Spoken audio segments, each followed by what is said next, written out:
morning, and good night. Thanks again for downloading the Body Snatchers podcast. And when you listen, stream, or download straight to your device, CastBox is your best option. If you like what you hear today, don't forget to subscribe and comment. So let's get started. Enjoy the show.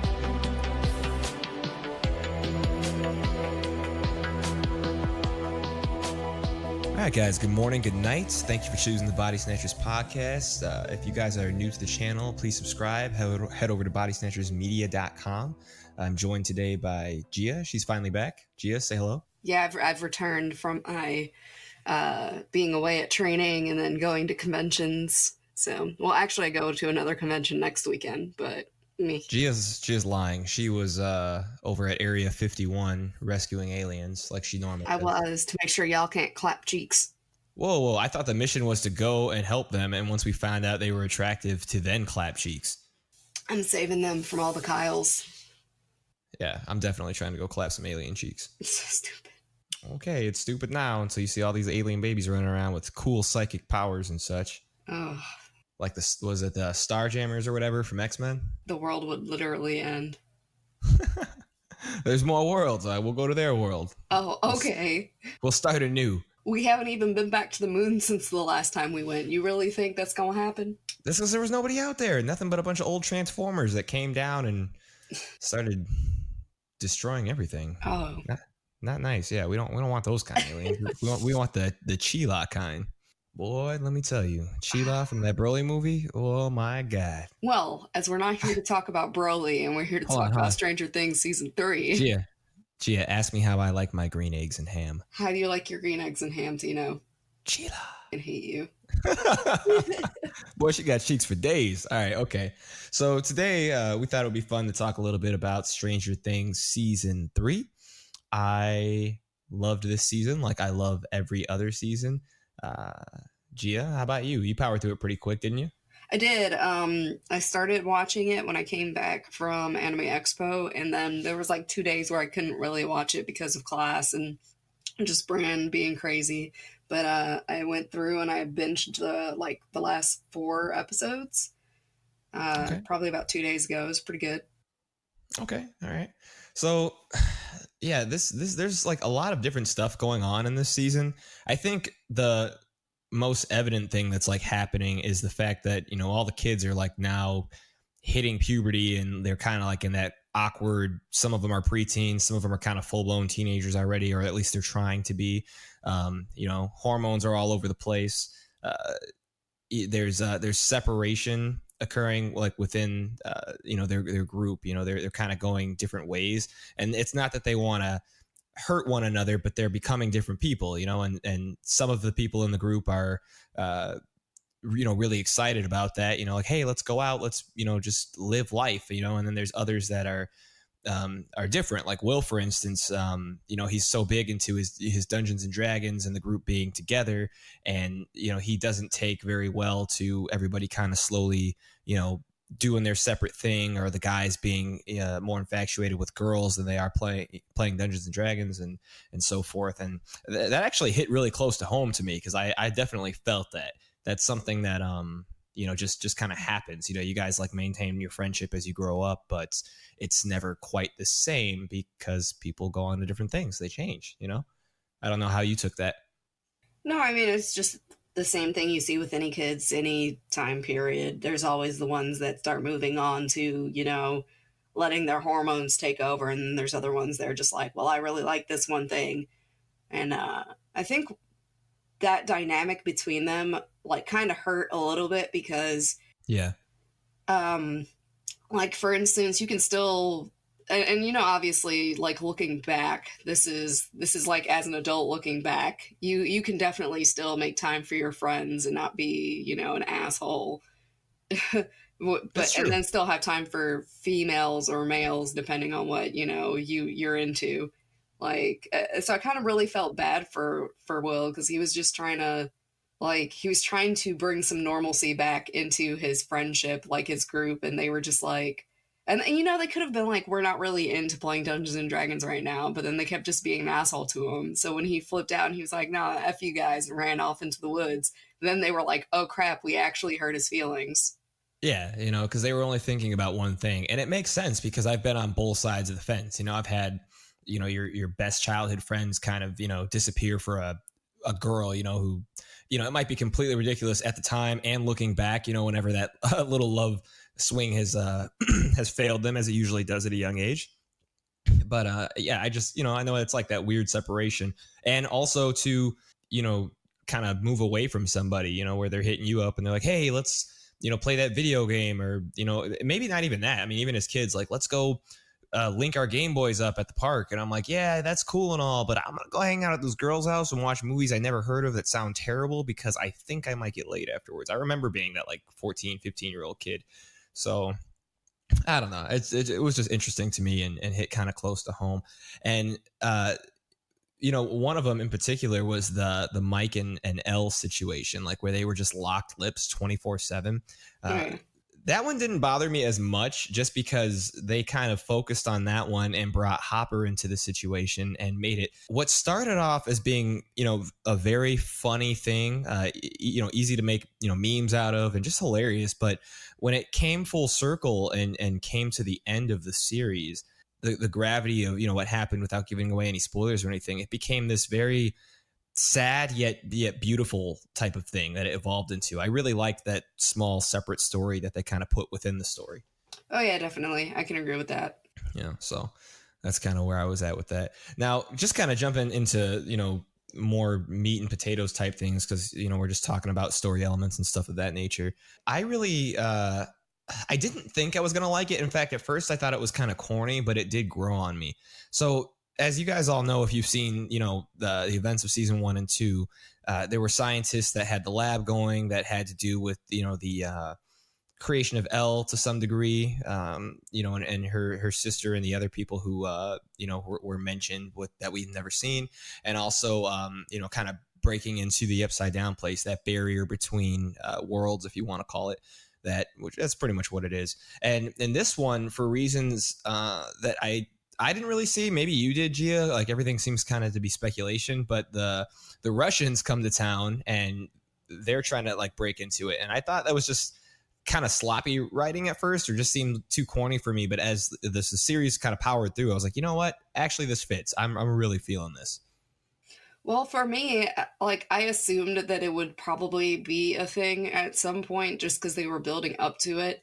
And I think Elle even does a flashback to when she is being like when she's being held in the lab initially, and it Yeah. kind of flashes back to Russians being a thing. So I'm not too surprised there.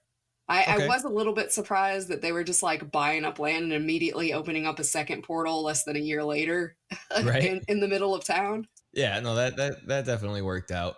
I guess, you know, like, I guess it was kind of like their outfits, like their militant outfits that they had. That, like, when there's a scene where Hopper and Will's mom kind of like put on like these Russian disguises, so to speak, and it's just like what's happening is very serious, but it's kind of hilarious at the same time. It's more hilarious because who is it? Will's mom, when she throws on the uniform that she throws on, and she just looks like she's literally swimming in it. Yeah. And so like she looks like Chicago's new mayor. I don't know if you've seen her. I have. But here's the thing. So like for me, I have to wear extra small uniforms or literally I look like that. Like I tried to upgrade to just a regular small uniform because my hips got kind of bigger than necessary for the extra small, and you know, I to get rid of the like slight tight feeling around my waist, I was like, fuck it, let's go up to small. And literally Gia's hips don't lie. I knew that joke was coming and I couldn't stop it. You said hips like 2 times. There's no way I couldn't. I tried to keep talking so that you couldn't slip that in there, and then it just didn't happen. Oh, I'm already on Shakira's Instagram as we're talking. Yeah, Wow. I'm a terrible human being. Yeah, so like I put that uniform on and it literally just looked like I was some kid wearing my father's uniform to school, or it was bring your kid to work day. And I was like, all right, never doing this again. Mm-hmm. But that's like what she made me feel that way again. I was like, oh man, that does not fair. And you know, obviously they're not going to find a uniform that perfectly fits her. So I like that they went that route, because obviously like I didn't see any like female military folks down there at all. So she's obviously wearing a guy's uniform that they stripped off of some dudes. So It is what Mm-hmm. it is. Now, how did you enjoy the scenes with Will's older brother and Nancy? Because I really like those scenes. They're interns working for a newspaper company, and Will's older brother, he's doing his photo thing. He's in the back room developing photos and things of that nature, and Nancy is basically she's like the help around the office. She's getting everybody's lunches and breakfast and all that. She's like under a secretary. It's crappy work, but she really wants to become this awesome news reporter in a world that's definitely dominated by men, shitty men, 100%, that just think she's a joke. All of her ideas are a joke. And she's kind of an idiot the way she goes about like trying to push through and be right about stuff. But at the same time, like I can't help but understand and feel her, like, where she's coming from. Well, so for me, I'm going to keep going back to this theme. I like how they left it where kids and teenagers and even like fresh out of high school teenagers are making mistakes that people in that age range normally make. And with Nancy, that's absolutely true also. Like she went from, people listening to her being right and people just going, okay, it's Nancy, she knows what she's talking about, to working in a place where she's literally treated terribly. And then the guys mock her the whole time, calling her Nancy Drew, like the freaking detective. So, but you know what? Being who I am, I was literally mad anytime they did that because I was like, she's the only one in here that actually like knows that something's going on and y'all are just being assholes. To be asshole. Yeah. And then I thought back to it. And that was a really commonplace thing too during that time period, is like women, like whenever they would push for things or try to be serious about things, for the most part. Now there were your here and there moments, but like a lot of times women were mocked in the workplace. And I was just like, dang, thank goodness I wasn't in the 70s, because I would have been in jail for punching people and being a dick. Like, yeah, I mean, the world was a different place, and you and I caught the ass end of the 80s stuff and going into the 90s and the transition, and it just kind of it felt familiar to me, obviously from a totally different perspective. But I don't know, I just thought it was interesting, and take a second, stop what we're talking about. The show in general, just where it's hitting these themes, that you brought up, they did such a good job capturing like how all of that really was, because everything that you felt some type of way, because everybody loves Stranger Things. It's very rare that you find somebody that watches it who's like, I don't like this. The reason you're liking it so much isn't just because Elle has powers and there's some sci-fi universe stuff, but it's because that shit hits close to home. yeah, they make it very relatable with their personalities and things that are going on. It isn't about Elle's power, and it really hasn't even been about Elle's power since season 1. Like in season 2, it was like maybe a little bit, and it was more so like her trying to find her place and running into other people kind of like her, which one, I was sad that somehow they didn't get any word out to them to come back and help out with this stuff back in Hawkins. I was dropped upset the as well. S-bomb because I was like, you have Elle, who's like very obviously there's stuff going on with her powers, especially noticeable towards the end, and you have this whole group of kids that's just like her. Especially like the one older chick that had her dressed up like a greaser, basically. And she was like bitching.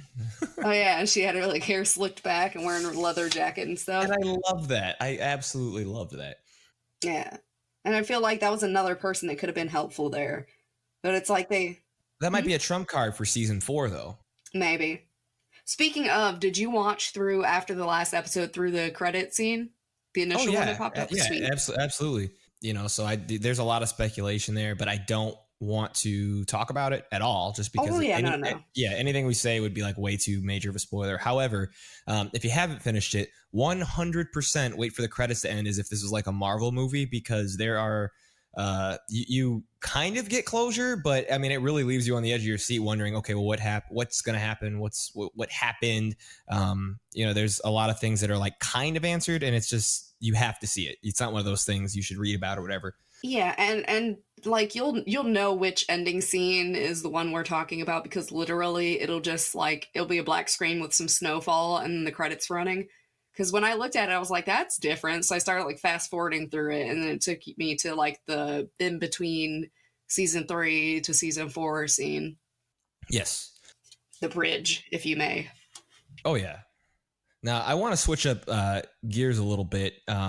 There's a couple characters that I really want to touch base on and talk about. So that would be Erica, who is Lucas's little sister. As you guys all know, if you've listened to any of our older Stranger Things episodes, Steve has pretty much been my favorite character for a multitude of reasons. I love Steve, still do. But I think if I had to choose a favorite character this season, it would definitely be Erica. Once again, Lucas's little sister, and she's a little girl that comes in and visits with Steve, who's currently working at the ice cream shop, and that's a whole nother thing. We'll come to that in a minute because I absolutely love that. But Erica's character was wonderful. Oh my god! Like I was a little bit surprised that she was Lucas' little sister. Like I wasn't. I was like really the only other black kid in town. But if you think about the way that those things are out in Indiana, especially in the 80s, that kind of makes sense. But yeah, her character was just adorable. Like every time she started talking, I was just like, oh, I'm gonna get annoyed. I'm gonna hate her. And then she would just say something that was just like so hilarious and like warms the heart. And once they introduced Dustin into her scenes, and Dustin, because how do I describe it? Erica's kind of a know-it-all. Not kind of. Erica's definitely. Not just a know-it-all. She is a closet nerd. Well, that's what I'm saying. She's a know-it-all, and Justin addresses this as being, hey, you know what? You're actually a nerd. And she's like, what do you mean? I'm not like you. You're a nerd. You know what I mean? Like all sassy. Yeah. And it wasn't even just that. It was the fact that so Erica's really good with numbers, and that was her downfall, is she let Dustin know that she was really good with numbers because she calculated something outright in her head.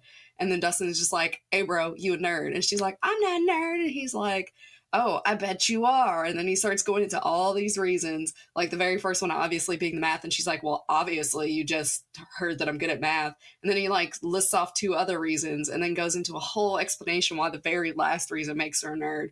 And she was just like, you son of a bitch, basically. And I laughed so hard.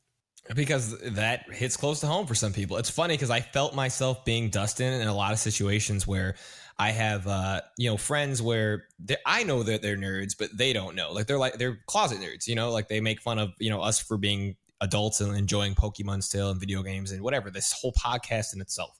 And then we'll have certain conversations where it's like, bro, you understand you're just like me, right? You're in denial, which is a river in Egypt. Stop it. So, that is what it is. But, the very end, without saying too much, there's a scene where Dustin ends up bringing a bunch of old nerd material from when they were a little bit younger, because she's only a couple years younger than these guys. Yeah, she's 10, I think she said, because someone was like, where'd this 4-year-old child come from? And she's like, I'm 10, excuse you. Right. But Dustin ends up bringing her a bunch of older, nerd material that the kids are no longer, really using anymore, like the D&D games and stuff like that. Just a bunch of nerd books. And it's just really cool to see, him supporting it. And she, at this point, has kind of accepted it and is like, I don't think she says too much, but gives him a look that's like a, thank you. This means a lot to me. Yeah. So she kind of glances at him, and then when she looks down into the box and she pulls out what's in it, then she's just like, it was one of those looks of realization, like, okay, I'm a nerd. Let me just accept it. And she looked happy about it, and Mm-hmm. that was really cool. So I enjoyed that. And in fact, I kind of hope when she gets a little bit older that maybe her and Dustin have a better relationship, or even I don't want to say romantic, but kind of just are close, when she gets a little bit older and they're kind of both in high school at the same time. And I wouldn't be surprised if the show went in that direction, because their chemistry was just really fun. I really enjoyed it. Yeah. And another thing I enjoyed that I'm sure Gia loved, and anybody who's our age that's a nerd definitely appreciated, when Dustin had built that radio tower and finally touched base with Susie Poo from, or one called it Cerebro, because I died when they called it Cerebro, and I was like, they did do that several times. I hope you guys know what Cerebro is if you're listening. If not, this may not be the podcast for you. Oh man, we probably need to go and visit Marvel and read a lot of X-Men comics. Right? Professor X did what? Yeah, Cerebro. He made a what thing? But yeah, man, when they busted out Neverending Story, I could accept the fact that they started singing it. And it made me feel some type of way, because I was like, this isn't, no. And then I was like, oh my God, it is. And then when like the music hits and like they start picking up, I was just, it was like the most pleasant surprise ever. So I'm just going to throw this out there. I thought that whole scene was funny, first of all, because one, it did come out of nowhere, and two, you have people being chased by a big old monster, and the song is just going over the radio, and they're just like, huh, a song. And I'm just like, are you fucking kidding me right now? This song is not a short song. You're telling me that they're literally being chased for like 3 minutes while y'all belt out this ballad to each other. Not to mention the people down in like the Russian facility and everything. And I was just like, holy crap. Oh, yeah. All because, I do want to touch bases on that moment. So Dustin is asking Susie for Planck's constant. And this is something I just wanted to touch on because I got excited because I am currently in astronomy classes. And that is one of the constants that we have to use to calculate things. And the constant that they stated, which was 6.62607,004, was actually the constant that was established in 2014. So, like, it was a really cool nod to astrophysics and astronomy, but it was incorrect because in 1973, the Planck's constant, it was officially recognized as 6.626176. And that is, again, it's changed more recently in 2018. And it's just because people are getting better and better at the math and figuring out the actual calculations. So that was just something really, that was something really nerdy that I thought was cool because of being in astronomy class. Like we recently learned about Planck's constant probably a week and a half ago.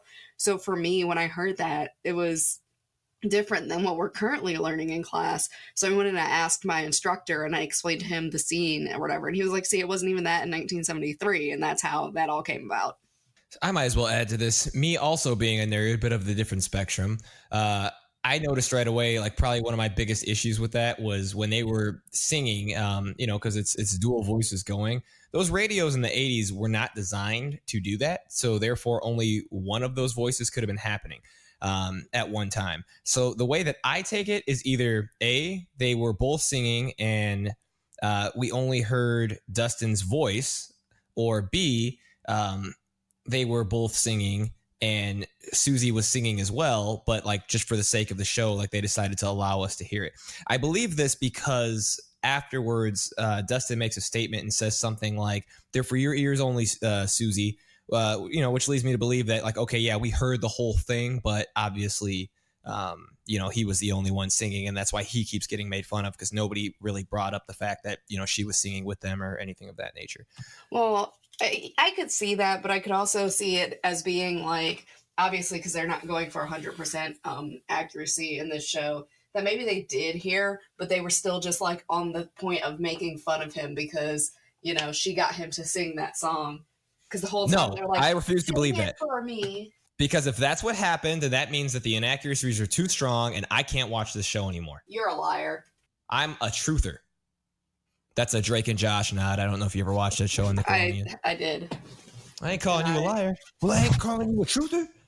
Yeah, I remember. The good old times.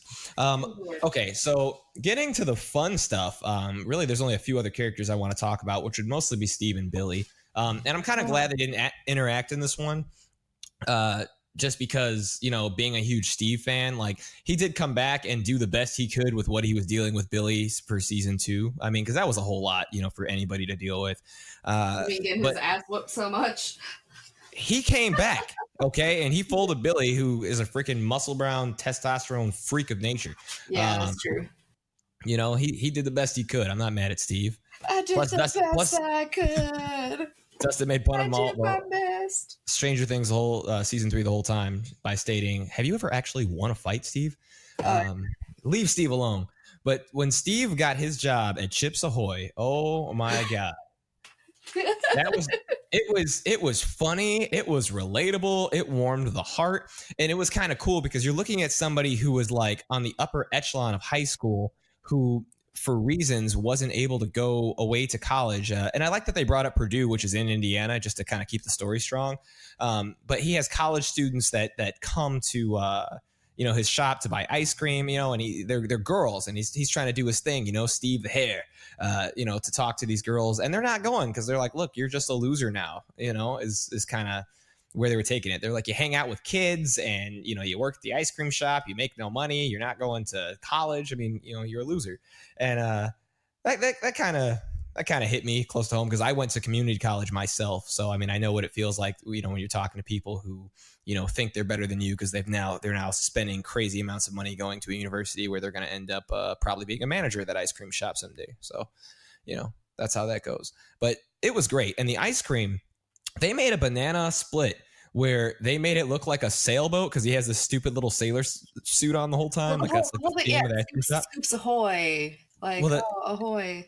The sails were waffle cones, and I can't find that on the internet. I tried to see like if I could look up a recipe, my fat ass, and like I think that was unique to the show. I can't find a single image on Google with literally just make it yourself.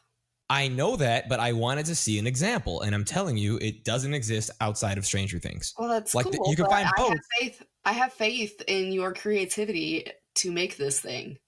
That's where you're wrong, Gia, because I started to make one, and my fat ass, I had all the ingredients, and as I was making it, I started to crush the waffle cone and put it into the bowl of ice cream so that I could just eat it all mushed together. It was like I was making my own homemade Ben and Jerry's like ice cream. Well, that is impatience. That is not your lack of creativity. Well, dude, it was good.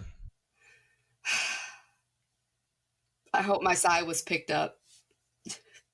Okay. All right. Well, it was absolutely delicious. And also the awkward relationship with his coworker where they like hated each other and then like it kind of built and then kind of went to the left. How'd you feel about that? I was not surprised because even with her talking to him about like being in class with him, it still never struck me as that's where the conversation was going. And then because she was just putting off certain vibes and it made complete sense. And I was like, oh, okay, this is why it didn't feel right. Yeah, I got that vibe, but like refused to believe it just because I really wanted Steve to be happy. I can't help it. Like I love Steve, awesome dude. And like he was starting to kind of get excited. And then when she reveals the truth to him, like he's cool with it. He accepts it. But for a quick moment, he's like, damn. His heart was broken again. Yeah, for just a moment. He was like Nancy all over again, but worse. Yeah. So there was this meme that was floating around and it's got a picture of both of them standing next to each other. And it's like, being bisexual is when you have a crush on both Robin and Steve. And I laughed so hard. Oh, no. Yeah. And you know what solidified their relationship for me? Of course, I loved all the quirkiness with them working at the ice cream shop and getting to finally know one another outside of just hating each other. But it's when they get taken by the Russians and, spoiler area. So if you guys, want to exit now, please do so. Head over to bodysnatchersmedia.com. I'm sorry, but just to touch base on it, they get tortured by the Russians to some extent and drugged with like types of truth serum and stuff. Oh my God, yes. When the Russians are screaming that at Steve and he's like just screaming back, I work at Scoops Ahoy. Stop hitting me. Like, who sent you? Scoops Ahoy. Scoops Ahoy sent me. And it was so funny because like he could have just been like, we accidentally intercepted your broadcast and then we freaking cracked it. Yeah, cracked the code. And it's so funny when Robin finally yelled it at him. But yeah, it was so fun. And they're like, poor Steve, because he's like, who do you work for? Steve's like, I said Chips Ahoy. And he's like, we found you guys by accident. And then the guy like sends the dude back to punch him again. He's like, are you serious? Oh my God. Poor fucking Steve. Just getting his ass worked. It was hilarious. I think his mutant power would be the kinetic energy type where he just takes a beating so much and then he eventually wins. Don't come for Steve like that. although that is kind of a cool power. It's basically Black Panther's new suit. Yeah. Beat my ass a little bit and wait. Oh, we keep skimming over Billy. So no, I wanted to end the show with Billy. I was going to bring him up. Okay, that's cool. Last thing. You can start. Go ahead. Billy is almost completely different than he was in season 2. Like once he got that ass whooping for being a racist piece of garbage, It's like he turned a whole new leaf.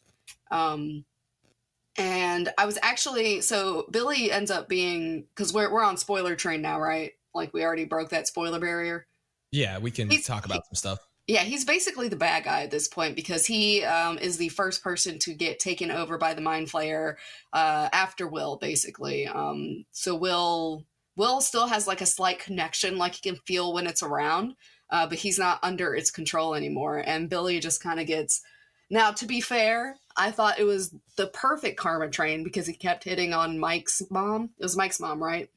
Mike's mom is hot. Yeah, and then like they were supposed I call her, to. Big Nancy. Oh my god. Super Nancy. They were supposed to meet up to bang it out basically, and then she ends up ditching. Like she's like, "Oh, my family is important," and she stays home, which is good. But Billy was like still heading to wherever the meetup point was when he got jacked up, and I was like, "Oh." I love how the Mind Flayer for everybody else, it just like caught them in a corner or like an office, you know, like a normal thing. But for Billy, this guy's going like 60 miles an hour on a dirt road and something just whacks his car and basically forces him into it. Like the Mind Flayer was like, nah, you gonna be the first one. You're gonna be my thing. And then Billy went around like kidnapping people basically and dragging it to him or dragging them to it. Yeah. And they didn't even really address all the missing people. Like, because they turn into, speaking of, I will say this, in that first episode, I was eating food. You did not warn me or anything. I was eating, and when all those rats started going gooey, my stomach turned, and I was like, what? And I had to put my food down until after that scene.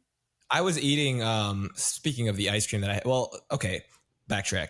I paused Stranger Things and went to the store to go buy ice cream because Chips Ahoy was like doing something to me where I was like, dude, I need ice cream now. So that's a little backstory for that. And then when I came back, I hadn't seen the rats yet because I did it early. I'm like, I really want to power through all of Stranger Things today. So I chose to get a chocolate version of like Rocky Road. So chocolate ice cream Rocky Road or whatever. And I kid you not, when it started to melt, it looked exactly like the guts of those rats. And I was like, damn, I've made a mistake. Yeah, I mean, I still ate it, but like, you know, I was just like, all right, we can scene skip now. Yeah, I just put my food down for a second. My only major complaint, and it's not a huge complaint, but like, okay, in season 2, when they were doing like a lot of flashbacks for Elle, for instance, to some degree, she got some closure, and I really appreciated that we got that.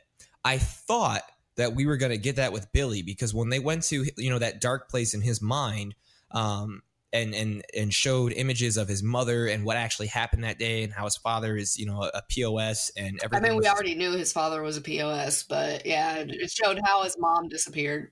But we got to see his father a couple times interacting with his mother, who was the exact opposite, you know, and I just really was hoping, you know, we would get just a little something. I mean, I'm not really sure what I expected or what I wanted. You know, of course, I didn't want her to fly out necessarily and appear and all that, but maybe a phone call or like a letter. But I guess the letter wouldn't work because of, you know, the way they actually ended it. You know, they already had a letter going for something totally different, which, by the way, put me in my feelings. I was on the verge of tears listening to that. So. Yeah, it was pretty good. And there was a lot more in there than was alluded to at the beginning of the show. Right? I thought it was going to be all of, what's her name, Joy's words. And when they took that twist, I was like, oh my God, stop. Please stop. Please stop.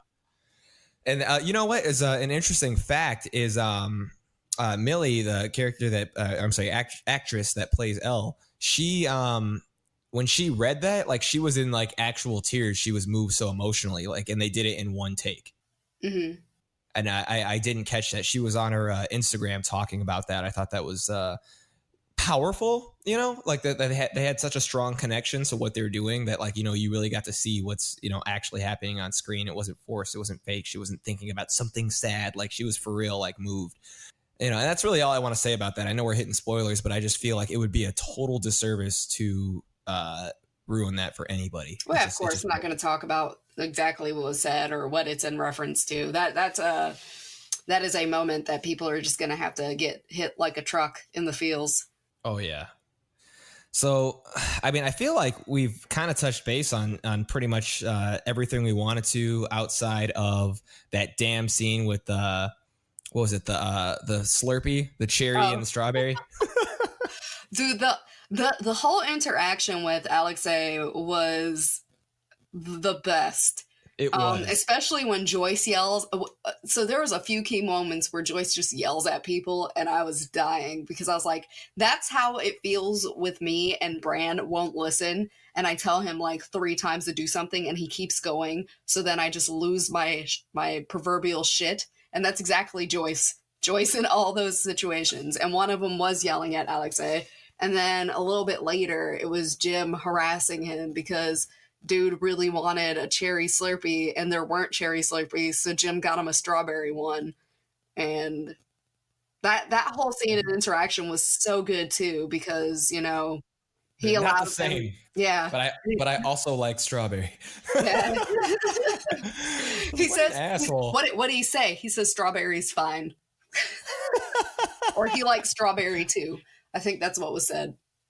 Right? For no reason. I don't know. They just did a wonderful job with that. It puts a smile on your face. It's consistent. It's unexpected. It added something new to this season that we hadn't seen before. And I truly hope that when they do come out with a season 4, that they're able to continue moving forward, because like we said earlier in the beginning of the podcast, they find so many relatable things that hit for so many different people. And as they're progressing and growing, like they're still doing it. They're still hitting, just like with different phases, different aspects of your life, so it goes from being, happy and cute and adorable to kind of sad, but loving, it's like all these different factors that are being touched on. And I just hope that they keep going. I almost hope that they wait 2 years before they come out with the next one, so the kids can be old enough to where it's a very easy transition. I would hate for them to try to act like there's a time skip and the kids to act as if they're much older than they actually are.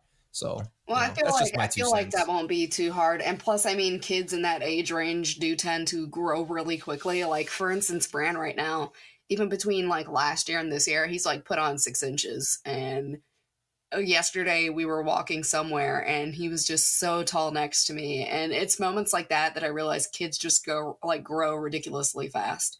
So I feel like even if they did it just 1 year, they could probably pull off a 2-year time skip, especially since like those kids are just going from being like 9, 10 up into like the older ones. I think Millie's like 14 right now or something like that. Yeah, she's pretty young, but Yeah. I mean, the difference is astonishing. And I feel like I need to make a point. I hate most of the internet. I want to bring this up real quick before we exit the show. So a couple weeks ago, which is really kind of the same thing that we're just now discussing, I posted 2 pictures with. I apologize, I forget her name, but of the girl that played X-23, and all I was saying, Laura, I'm sorry, she's Laura in the movie. Yeah. Yeah. But just like she had looked so much older, in comparison to how she was before. And I know exactly where you're going with this. And I just want to caveat, hey guys, and even some ladies, if your immediate reaction to someone going, hey, this character or this person looks older, or it looks like they hit puberty, that's not them saying that like, hey, this girl looks hot or this dude looks hot. It's them just saying, hey, I didn't realize this person was as old as they are, because kids in that age range tend to like look a lot older after a certain point, because they're in puberty. And if you take it there, you're gross. You're a gross human being, and you deserve to be removed from the gene pool. Agreed. It put me in a really awkward situation because I've never, I shouldn't say never, but I felt really kind of offended, and surprised and disgusted, because as an adult human being, I mean, you should be able to have a conversation like that. If you go to not even family, if you have a friend who has a kid, like take Gia for instance, if I'm discussing her kid and like I hadn't seen him forever, I'm like, oh man, he looks so much bigger, like man, it's only been like a year, like he's like a foot taller, like he just doesn't even look like the same person. It's like a young man. There's nothing that should be taken out of context with that, and that's what happened with that image that I posted. of her, and it wasn't anything, over the top or sexual or anything of that nature. It was just a picture of her from the movie just standing. And then there was another picture that looked like it was like a selfie or something like that, but it wasn't like revealing clothing or a weird beach photo shoot or, something, anything that should have open the imagination to something, down that line. And I think if you're the kind of person that's where your mind goes to immediately, you kind of need to stop and like check your morals and maybe get some help, because that's not okay. And it's not okay to accuse other people of having that. That's not funny. That's like, what I mean? I'd whoop somebody's ass, like if they, had that kind of intention. Oh yeah. If I ever have a daughter and that is a statement said, like I post a picture and she's like 14 or 15 and somebody's like, oh, and that's another. So that is like a common reoccurring theme, because sometimes like there'll be a picture of like a teenager like cosplaying that gets shared in the group or something like that. And like, dudes, some of y'all just stop, please. Because like you shouldn't be like, oh, her boobies or whatever. Because like, especially when it's noted that someone's underage, like you're going too far. Stop. Yeah, I completely agree with that. I like how this turned into a public service announcement right at the end. Don't be creeps. Well, you know what? I mean, it's like we're nerds and we enjoy talking about stuff. And, obviously we're all over the internet and we're going to have conversations with people. And Gia and I, being in a social media limelight, on a C-level aspect, don't talk about that stuff too much on the podcast, but I just think it's important to bring up sometimes, like we're human beings. We don't want to get accused of something of that nature. And I don't think that you should accuse people of things like that. And I also think that if you associate with people who think that way, you maybe need to get some different friends, because that's, what I mean? By association, they're going to look at you and be like, oh, you guys are like this, you think that way. And that's just terrible. All we're doing here is, critiquing and discussing, so I don't know. I guess I'll leave that at that. So going on to, Stranger Things season 3, because we are definitely at time. Yep. If you haven't seen it, I strongly encourage you to watch it as quickly as possible. If you have seen it, please, jump into the comment section of whatever social media platform you'd like that we're on. And just, have a conversation with us about it. We'd love to talk about it. Please do. Anything you want to add, Gia? I've missed you all, and I'll try to be on more podcasts. God, don't the fans, not you, Tina. I talk to you like every day. So, well, we gotta. You know what? We'll probably do a show soon, discussing a little bit of Final Fantasy Shadowbringers, which recently came out. That's been Well, I mean, we should be ideally streaming it every other week, so they'll see us. I have been streaming it. I have revamped my Twitch channel. But it's on your Twitch channel, not the Body Snatchers Twitch channel. Yeah, well, you guys can get to know us on a personal level. Gia has a Twitch channel as well that I'll make sure to share out to you guys and probably revamp on the website. So head over to bodysnatchersmedia.com. If it is morning time, good morning. If it's the evening time, good night. If you're working a job you hate, just remember, Steve did what he had to do at Chips Ahoy, and you can do it too. You can get through this. Wait, is this synonymous with our Steve now too? Our Steve that left us because he had other things to take care of? Is he Chips Ahoy Steve now? Or Chips Scoops Ahoy? I went straight to the cereal. Our ex-Steve will never be that cool. Oh. Ever. Oh. Poor Steve. So, he can go to hell. We still love you, Steve. Rest in peace. Good night. Good day.